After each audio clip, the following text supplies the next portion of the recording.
Hello दोस्तों, स्वागत है आपका मेरे यूट्यूब चैनल पूजा पाठ में। जय श्री हरि विष्णु। जो मनुष्य प्रतिदिन भागवत पुराण का पाठ करता है, उसके एक एक अक्षर के उच्चारण से उसे कपिला गौ के दान देने जैसा पुण्यफल प्राप्त होता है।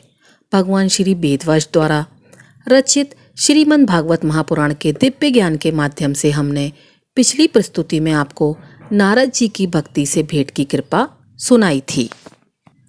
आज की प्रस्तुति में हम आपको भक्ति का दुख दूर करने के लिए नारद जी ने किस प्रकार परिश्रम किया, इसकी कथा सुना रहे हैं। जब कलयुग में नारद जी की भक्ति से भेंट हुई तो भक्ति की व्यथा जानकर वे बहुत दुखी हुए और उसके पुत्रों ज्ञान और वैराग्य की दशा देखकर उन्होंने उसका मार्ग दर्शन किया। नारद जी आगे भक्ति को समझाते हुए कहते हैं कि हे बाले, तुम व्यर्थ चिंता करके अपने आप को दुख में डाल रही हो। तुम भगवान श्री कृष्ण के चरण कमलों का चिंतन करो, उनकी कृपा से तुम्हारा सारा दुख दूर हो जाएगा। जिन्होंने कौरवों के अत्याचार से द्रौपदी की रक्षा की थी और गोप सुंदरियों को सनातना, तुम तो भक्ति हो और सदा उन्हें प्राणों से भी प्यारी हो। तुम्हारे बुलाने पर तो भगवान पापियों के घर भी चले जाते हैं। सत्य, त्रेता और द्वापर, इन तीनों युगों में ज्ञान और वैराग्य मुक्ति के साधन थे, किंतु कलयुग में तो केवल भक्ति ही मोक्ष की प्राप्ति कराने वाली है। यह सोचकर ही परमानंद चिंत मूर्ति ज्ञान स्वरूप श्री हरि ने अपने सत स्वरूप से तुम्हें रचा है। तुम साक्षात श्री कृष्णचंद्र की प्रिया और परम सुंदरी हो। एक बार जब तुमने हाथ जोड़कर भगवान श्री हरि से पूछा था कि मैं क्या करूं, तब भगवान ने तुम्हें यही आज्ञा दी थी कि तुम मेरे भक्तों का पोषण करो। तुमने भगवान की वह आज्ञा स्वीकार कर ली। इससे श्री हरि तुम पर बहुत प्रसन्न हुए और तुम्हारी सेवा करने के लिए मुक्ति को तुम्हें दासी के रूप में दिया और इन दोनों ज्ञान और वैराग्य को पुत्रों के रूप में दिया। तुम अपने साक्षात स्वरूप से वैकुंठ धाम में ही भक्तों का पोषण करती हो। भूलोक में तो तुम्हें उनकी पुष्टि के लिए केवल छाया का रूप धारण कर रखा है। तब तुम मुक्ति, ज्ञान और वैराग्य को साथ लिए पृथ्वी तल पर आई और सत्ययुग में से द्वापर पर्यंत बड़े आनंद से रहीं। कलयुग में तुम्हारी दासी मुक्ति पाखंड रूप रोग से पीड़ित होकर क्षीण होने लगी थी, इसलिए वह तो तुरंत ही तुम्हारी आज्ञा से वैकुंठ लोक को चली गई। इस लोक में भी तुम्हारे स्मरण करने से ही वहां आती है और फिर चली जाती है, किंतु इन ज्ञान और वैराग्य को तुमने पुत्र मानकर अपने पास ही रख लिया है। फिर भी कलयुग में इनकी उपेक्षा होने के कारण तुम्हारे यह पुत्र उत्साहहीन और वृद्ध हो गए हैं। लेकिन तुम चिंता ना करो, मैं इनके नवजीवन का उपाय सोचता हूँ। हे सुमुखी, कली के समान कोई भी युग नहीं है। इस युग में मैं तुम्हें घर घर में प्रत्येक पुरुष के हृदय में स्थापित कर दूंगा। देखो, यदि मैंने भक्ति विषयक महोत्सव को आगे रखकर समस्त लोकों में तुम्हारा प्रचार ना किया तो मैं श्री हरि का दास नहीं। इस कलयुग में जो जीव तुम्हें युक्त होंगे वे पापी होने पर भी अवश्य ही भगवान श्री कृष्ण के अभय धाम को प्राप्त होंगे। जिनके हृदय में निरंतर प्रेम रूपिणी भक्ति निवास करती है, वे शुद्ध अंतकरण पुरुष स्वप्न में भी यमराज को नहीं देखते। जिनके हृदय में भक्ति महारानी का निवास है, उन्हें पेत, पिशाच, राक्षस या दैत्य स्पर्श करने में भी समर्थ नहीं हो सकते। भगवान तप, वेदा, यन, ज्ञान और कर्म आदि किसी भी साधन से वश में नहीं किए जा सकते। वे केवल भक्ति से ही वशीभूत होते हैं। इनमें श्री गोपीजन प्रमाण है। मनुष्यों का सहसों जन्म के पुण्य प्रताप से भक्ति में अनुराग होता है। कलयुग में केवल भक्ति और केवल भक्ति ही सार है। भक्ति से तो साक्षात श्री कृष्णचंद्र सामने उपस्थित हो जाते हैं। जो लोग भक्ति से द्रोह करते हैं वे तीनों लोकों में दुख ही दुख पाते हैं। पूर्व काल में भक्त का तिरस्कार करने वाले दुर्वासा ऋषि को बड़ा कष्ट उठाना पड़ा था। व्रत, तीर्थ, योग, यज्ञ और ज्ञान चर्चा आदि बहुत से साधनों की कोई आवश्यकता नहीं है। केवल एकमात्र भक्ति ही मुक्ति देने वाली है। सूत जी कहते हैं कि हे ऋषियों, इस प्रकार नारद जी की बातों को सुनकर भक्ति के सारे अंग पुष्ट हो गए और वे उनसे कहने लगी, हे मुनि श्रेष्ठ, नारद जी आप धन्य हैं, आपकी मुझ में निश्चल प्रीति है। मैं सदा आपके हृदय में रहूंगी, कभी आपको छोड़कर नहीं जाऊंगी। हे साधु, आप बड़े कृपालु हैं, आपने क्षण भर में ही मेरा सारा दुख दूर कर दिया। किंतु अभी मेरे पुत्रों में चेतना नहीं आई है, आप इन्हें शीघ्र ही सचेत कर दीजिए, जगा दीजिए। भक्ति के यह वचन सुनकर नारद जी को बड़ी करुणा आई और वे उन्हें हाथ से हिला डुला कर जगाने लगे। फिर उनके कान के पास मुंह लगाकर जोर से कहने लगे, ओ ज्ञान जल्दी जागो, ओ वैराग्य जल्दी जागो। फिर उन्होंने वेद ध्वनि वेदांत घोष और बारंबार गीता का पाठ करके उन्हें जगाया। इससे जैसे तैसे बहुत जोरों से, किंतु आलस्य के कारण वे दोनों जमाई लेते रहे, नेत्र उधड़कर देख भी नहीं सके। उनके बाल बगलों की तरह सफेद हो गए थे, उनके अंग प्राय सूखे काठ की तरह समान निस्तेज और कठोर हो गए थे। इस प्रकार भूख प्यास के मारे अत्यंत दुर्लभ होने के कारण उन्हें फिर सोते देख नारद जी को बड़ी चिंता हुई और वे सोचने लगे, अब मुझे क्या करना चाहिए। इनकी यह नींद और इससे भी बढ़कर इनकी वृद्धावस्था कैसे दूर हो। तब उन्होंने भगवान का स्मरण किया। उसी समय आकाशवाणी हुई कि हे मुनि, खेद मत करो, तुम्हारा यह उद्योग निसंदेह सफल होगा। हे देवर्षि, इसके लिए तुम एक सत्कर्म करो, वह कर्म तुम्हें संत शिरोमणि महानुभाव बताएंगे। उस सत्कर्म का अनुष्ठान करते ही क्षण भर में उनकी नींद और वृद्धावस्था चली जाएगी तथा सर्वत्र भक्ति का प्रसार हो। यह आकाशवाणी वहां सभी को साफ साफ सुनाई दी। इससे नारद जी को बड़ा विषम हुआ और वह कहने लगे, मुझे तो इसका कुछ आशय समझ में नहीं आया। नारद जी बोले, इस आकाशवाणी ने भी गुप्त रूप से ही बात कही है। यह नहीं बताया कि वह कौन सा साधन किया जाए जिससे इनका कार्य सिद्ध हो सके। वे संत न जाने कहाँ मिलेंगे और किस प्रकार उस धन को बताएंगे।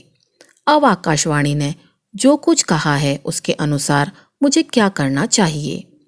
सूत जी कहते हैं, हे शौनक जी, तब ज्ञान और वैराग्य दोनों को वहीं छोड़कर नारद मुनि वहां से चल पड़े और प्रत्येक तीर्थ में जा जाकर मार्ग में मिलने वाले मुनीश्वर से वह साधन पूछने लगे। उनकी उस बात को सुनते तो सब थे, किंतु उसके विषय में कोई कुछ भी निश्चित उत्तर नहीं दे पाए। किसी ने उसे असाध्य बताया तो कोई बोले इसका ठीक ठीक अर्थ लगाना ही कठिन है। कोई सुनकर चुप रह गए और कोई कोई तो अपनी अवज्ञा होने के भय से बात को टाल मटोल कर खिसक गए। त्रिलोकी में महान आश्चर्यजनक हाहाकार मच गया। लोग आपस में कानाफूसी करने लगे। भाई, जब वेद ध्वनि वेदांत घोष और बार बार गीता पाठ सुनाने पर भी ज्ञान और वैराग्य नहीं जगाए जा सके, तब और कोई उपाय नहीं है। स्वयं योगीराज नारद को भी जिसका ज्ञान नहीं है, उसे दूसरे संसारी लोग कैसे बता सकते हैं। इस प्रकार जिन जिन ऋषियों से इसके विषय में पूछा गया, उन्होंने निर्णय करके यही कहा कि यह बात दो साध्य ही है। तब नारद जी बहुत चिंताओं में हुए और बद्रीवन में आए। ज्ञान और वैराग्य को जगाने के लिए वहां उन्होंने यह निश्चय किया कि मैं तप करूंगा। उसी समय उन्हें सामने करोड़ों सूर्य के समान तेजस्वी सनकादिक मुनीश्वर दिखाई दिए। उन्हें देखकर वे उन मुनि श्रेष्ठों से कहने लगे, हे महात्माओं, इस समय बड़े भाग्य से मेरा आप लोगों के साथ समागम हुआ है। आप मुझ पर कृपा कर कर मुझे शीघ्र ही वह साधन बताइए, क्योंकि आप लोग बड़े ही योगी और बुद्धिमान हैं। आप देखने में 5-5 वर्ष के बालक से जान पड़ते हैं, किंतु हैं पूर्वज के भी पूर्वज। आप लोग सदा बैकुंठ धाम में निवास करते हैं, निरंतर हरि कीर्तन में तत्पर रहते हैं, भगवत लीलामृत का रसास्वादन कर सदा उसी में उन्मत्त रहते हैं और एकमात्र भगवत कथा ही आपके जीवन का आधार है। हरि शरणम, यह वाक्य सर्वदा आपके मुख में रहता है। इसी से काल प्रेरित वृद्धावस्था भी आपको बाधा नहीं पहुंचाती। पूर्व काल में आपके भ्रूभंग मात्र से ही भगवान विष्णु के द्वारपाल जय और विजय तुरंत पृथ्वी पर गिर गए थे और फिर आपकी ही कृपा से वे पुनः वैकुंठ लोक में पहुंच गए। आप धन्य हैं। इस समय आप सभी का दर्शन मुझे बड़े सौभाग्य से ही प्राप्त हुआ है। मैं बहुत दीन हूँ और आप लोग स्वभाव से ही दयालु हैं, इसलिए मुझ पर आपको अवश्य कृपा करनी चाहिए। बताइए, आकाशवाणी ने जिसके विषय में कहा है वह कौन सा साधन है और मुझे किस प्रकार उसका अनुष्ठान करना चाहिए। आप इसका विस्तार से वर्णन कीजिए। भक्ति, ज्ञान और वैराग्य को किस प्रकार सुख मिल सकता है और किस तरह से इनकी प्रेम पूर्वक सब वर्णों में प्रतिष्ठा की जा सकती है। तब सनकादि ने कहा, हे देवर्षि, आप चिंता ना करें, मन में प्रसन्न हो। उनके उद्धार का एक सरल उपाय पहले से विद्यमान है। हे नारद जी, आप धन्य हैं, आप विरक्त के शिरोमणि हैं। श्री कृष्ण दासों के शाश्वत पथ प्रदर्शक एवं भक्ति योग के भास्कर हैं। आप भक्ति के लिए जो उद्योग कर रहे हैं, यह आपके लिए कोई आश्चर्य की बात नहीं समझनी चाहिए। भगवान के भक्त के लिए तो भक्ति ही सम्यक स्थापना करना सदा उचित ही है। ऋषियों ने संसार में अनेकों मार्ग प्रकट किए हैं, किंतु वे सभी कष्ट साध्य हैं और परिणाम में प्राय स्वर्ग की ही प्राप्ति कराने वाले हैं। अभी तक भगवान की प्राप्ति कराने वाला मार्ग तो गुप्त ही रहा है। उसका उपदेश करने वाला पुरुष प्राय भाग्य से ही मिलता है। आपको आकाशवाणी ने जिस सत्कर्म का संकेत किया है उसे हम बतलाते हैं। आप प्रसन्न और चित्त होकर सुनिए। हे नारद जी, द्रव्य यज्ञ, तपोयज्ञ, योग यज्ञ और स्वाध्याय रूप ज्ञान यज्ञ, यह सब तो स्वर्ग आदि की प्राप्ति कराने वाले कर्म की ही ओर संकेत करते हैं। पंडितों ने ज्ञान यज्ञ को ही सत्कर्म अर्थात मुक्तिदायक कर्म का सूचक माना है। वह श्रीमद् भागवत का पारायण है, जिसका गान शुक आदि महानुभावों ने किया है। उसके शब्द सुनने से ही ज्ञान और वैराग्य को बड़ा बल मिलेगा। इससे ज्ञान और वैराग्य का कष्ट मिट जाएगा और भक्ति को आनंद मिलेगा। सिंह की गर्जना सुनकर जैसे भेड़िए भाग जाते हैं, उसी प्रकार श्रीमद् भागवत की ध्वनि से कलयुग के सारे दोष नष्ट हो जाएंगे। तब प्रेम रस प्रवाहित करने वाली भक्ति, ज्ञान और वैराग्य को साथ लेकर प्रत्येक घर और व्यक्ति के हृदय में निवास करेगी। फिर नारद जी ने सनकादि से कहा, हे महामुनि, मैंने वेद वेदांत की ध्वनि और गीता पाठ करके उन्हें बहुत जगाया, किंतु फिर भी भक्ति, ज्ञान और वैराग्य यह तीनों नहीं जगे। ऐसी स्थिति में श्रीमद् भागवत सुनाने से वे कैसे जागेंगे? क्योंकि उस कथा के प्रत्येक श्लोक और प्रत्येक पद में भी वेदों का ही तो सारांश है। आप लोग शरणागत वत्सल हैं तथा आपका दर्शन कभी व्यर्थ नहीं होता, इसलिए मेरा यह संदेह दूर कर दीजिए, इस कार्य में विलंब ना कीजिए। सनकादि ने कहा, हे देवर्ष, श्रीमद् भागवत की कथा वेद और उपनिषदों के सार से बनी है, इसलिए उनसे अलग उनकी फल रूपा होने के कारण वह बड़ी उत्तम जान पड़ती है। जिस प्रकार रस वृक्ष की जड़ से लेकर शाखा के हर भाग में रहता है, किंतु इस स्थिति में उसका आस्वादन नहीं किया जा सकता, वहीं सब अलग होकर फल के रूप में आ जाता है, तब संसार में सभी को प्रिय लगने लगता है। दूध में घी रहता ही है, किंतु उस समय उसका अलग स्वाद नहीं मिलता। वहीं जब उससे अलग हो जाता है, तब देवताओं के लिए भी स्वाद बढ़तक हो जाता है। खांड एक के ओर छोर और बीच में भी व्याप्त रहती है, तथापि अलग होने पर उसकी कुछ और ही मिठास होती है। ऐसी ही श्रीमद् भागवत कथा है। यह भागवत पुराण वेदों के समान है। श्री व्यास देव ने इसे भक्ति, ज्ञान और वैराग्य की स्थापना के लिए प्रकाशित किया है।